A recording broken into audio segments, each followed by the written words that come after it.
galera, tô aqui mais uma vez e esse é um vídeo muito importante para você que quer entender a inadimplência nesse ano de 2025. Vamos lá, a gente vai falar um pouquinho sobre isso, mostrar alguns indicadores, mostrar o impacto da 4966 e explicar um pouquinho todo esse cenário. Antes disso, roda a vinheta.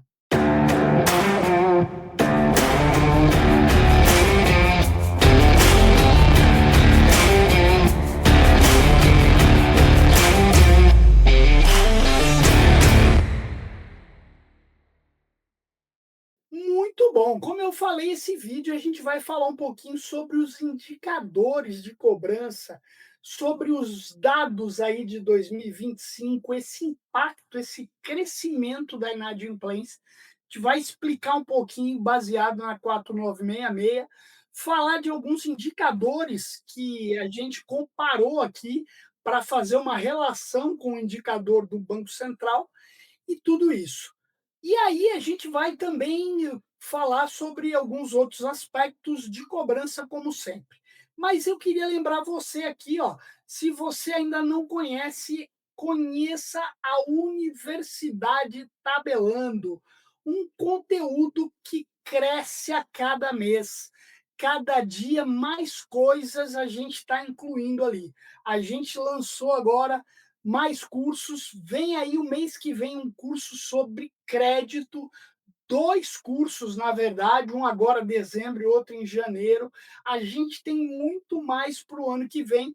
A gente está recheando a universidade de conteúdo para você estar sempre antenado e ligado em tudo que tem de novidade nesse nosso mercado de risco.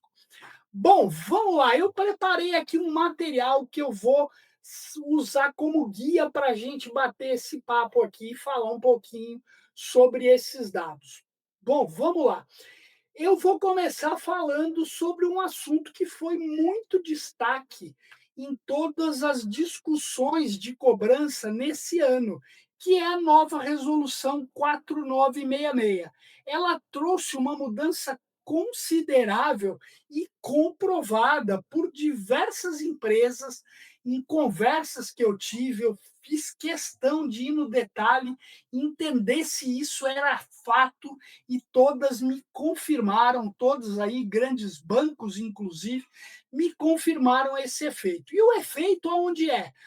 É no momento do lançamento à perda, tá?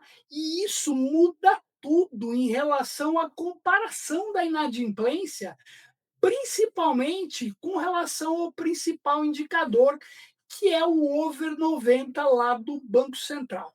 Vamos entender melhor isso tudo. Vamos lá. Bom, para a gente entender, então, como é que as coisas funcionavam?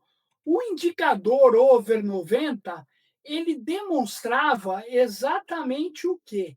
Ele demonstrava um volume, um valor da inadimplência que estava entre 90 até 360 dias. Isso era o conceito antes da 4966, ou seja, com a resolução 2682, que valeu até dezembro de 24. Então, o que a gente fazia? A gente pegava todos os valores que estavam entre 90 e 360, dividido pela minha carteira total até 360, e aí a gente tinha o percentual over 90. Muito bom. O que mudou? A partir de janeiro de 25, a gente teve o quê? As instituições financeiras tiveram a liberdade de poder lançar clientes à perda a partir de 540, 720 e até mais.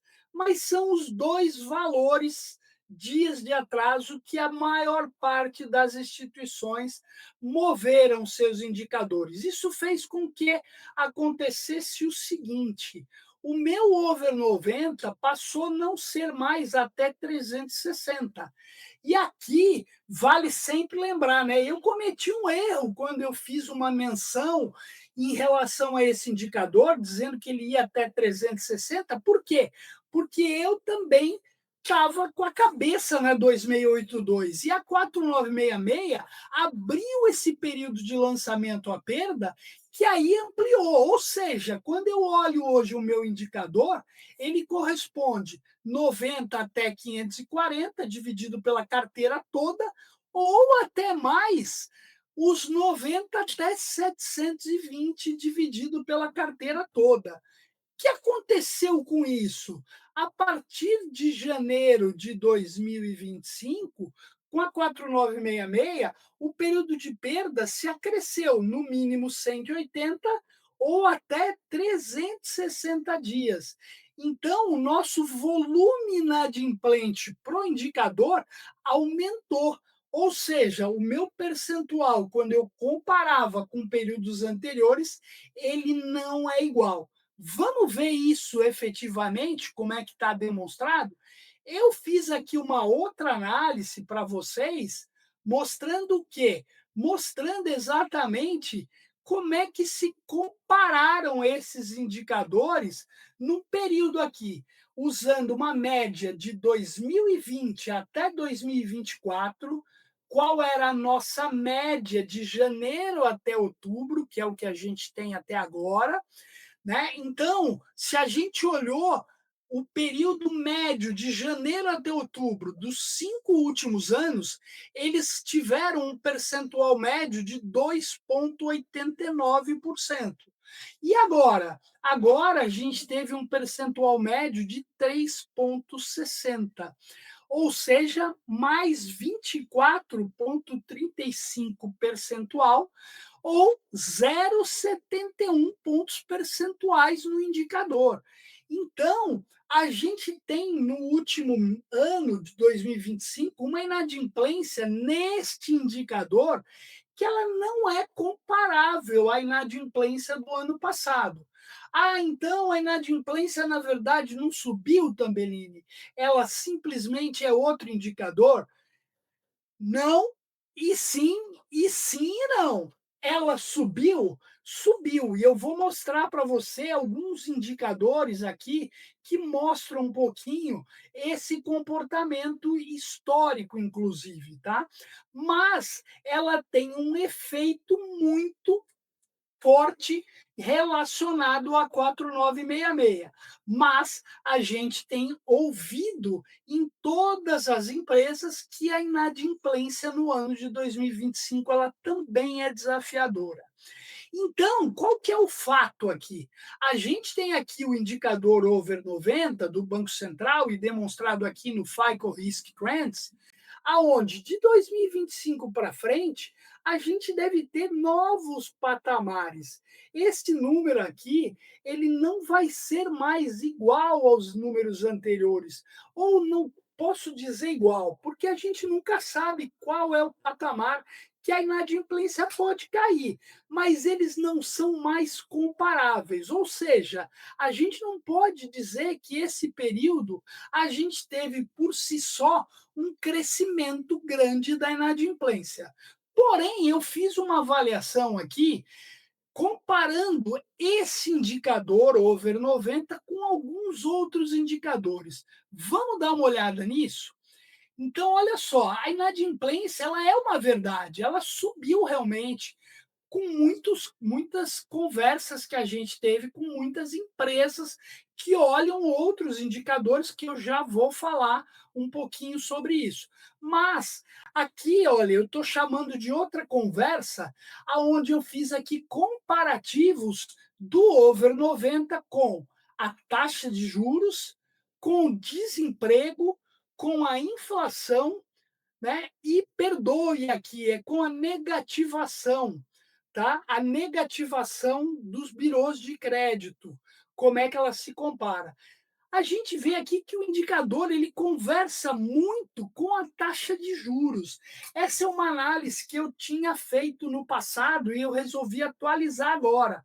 Então eu peguei lá desde 2020 Olha só a Selic, a gente teve aqui um momento de queda da inadimplência, momento de queda da Selic, momento estável que ela continuou caindo. Aqui a gente teve um momento estável, porém aqui ela começou a subir, olha a inadimplência começando a subir. Ela estabilizou aqui, estabilizou, caiu, teve um momentinho de queda também a inadimplência, e daqui para frente ela começou a subir.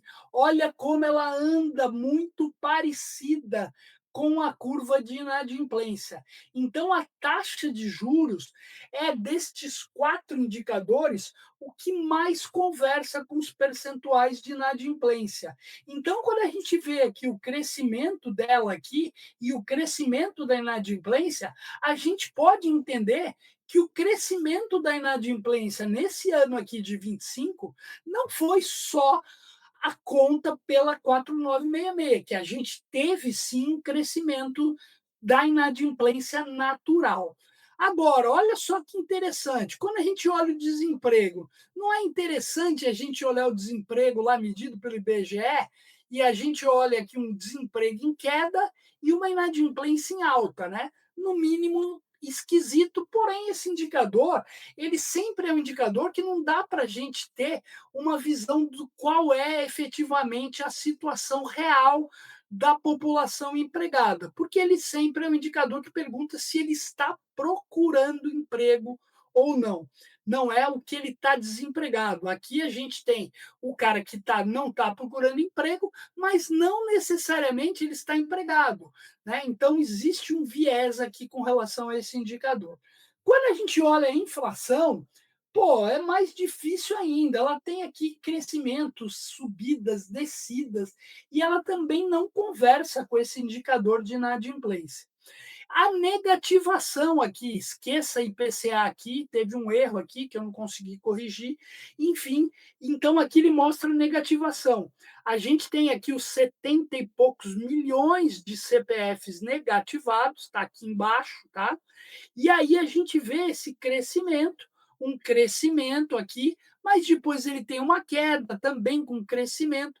O número de clientes negativados, ele não conversa com o over 90 pelo até o próprio período. Mesmo hoje ele estando alongado até 720, ele contempla 2 anos. A negativação ela pode acontecer até 5 anos. Então, esse indicador não conversa também, mas eu quis trazer aqui só para a gente ver o quanto ele era relacionado efetivamente. Então, se a gente tem um aspecto que impacta a inadimplência no Brasil, é a taxa de juros. Ela dá um crédito mais caro, ela encarece uma série de coisas. Se a gente acha que taxa de juros não é um problema do consumidor, é sim, ela está demonstrada aqui nesse comparativo. Muito bom. E aí, então, quer dizer que a gente perdeu a referência da inadimplência? Sim, ela é verdade, mas a gente perdeu no indicador over 90, que é o compartilhado pelo Banco Central. Mas dentro de casa, como é que eu entendo esse impacto?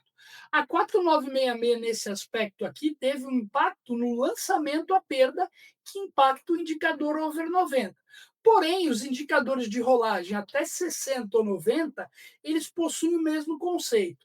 Aqui eu coloquei até esse período, porque pode existir ainda um impacto com relação à mudança também que ocorreu pelo lançamento à perda de créditos, que passou de 60 para 90 dias.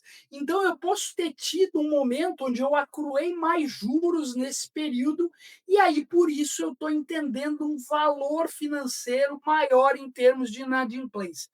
Mas eu entendo que esse período é um período de 30 dias e não é o maior impactante. Mas você, credor, vale sempre entender como é que estão a análise das suas rolagens e dos EFICs 60 e 90, além do próprio 180, para entender o impacto real da inadimplência. Muito bom. Eu achei muito legal, fiquei hoje, durante o dia aqui, trabalhando nos períodos de tranquilidade aqui, entre uma reunião e outra, nesses indicadores, para tentar trazer um pouco dessa realidade para vocês. E mostrar que a inadimplência, medida pelo over 90, nunca mais vai ser a mesma. E também que alguns indicadores de mercado não necessariamente conversam com a inadimplência. A gente vê agora, tivemos uma última notícia que eu vi recentemente no jornal, falando do menor índice de desemprego. Pô, legal, então quer dizer que a inadimplência está controlada porque o desemprego está baixo? Não, gente. E esses indicadores eles não conversam. A taxa de juros mantida alta como está, é sim um indicador que impacta a inadimplência por uma série de coisas que eu já comentei. Pessoal, esse é um vídeo instrutivo. A gente vai ter aqui, no decorrer desse ano de 2026, um período onde a gente vai trabalhar muitos vídeos educativos. A gente está proporcionando e planejando uma mudança nos nossos vídeos daqui para frente, aonde o nosso canal vai ter as entrevistas, claro, são muito importantes, relevantes. Porém, a gente vai trazer um conteúdo muito mais educativo aqui também no Tabelando, que é o canal gratuito. E você lembra, você tem aqui a Universidade Tabelando com muito mais conteúdo se você quiser se especializar. É isso, galera. Se você está comigo até agora, curtiu esse vídeo, curte agora, compartilha. É isso, toda terça e quinta, muito conteúdo. E a partir de agora, muito conteúdo educacional. Dicas importantes para você que trabalha no mercado de crédito e cobrança. Um grande abraço e até a próxima.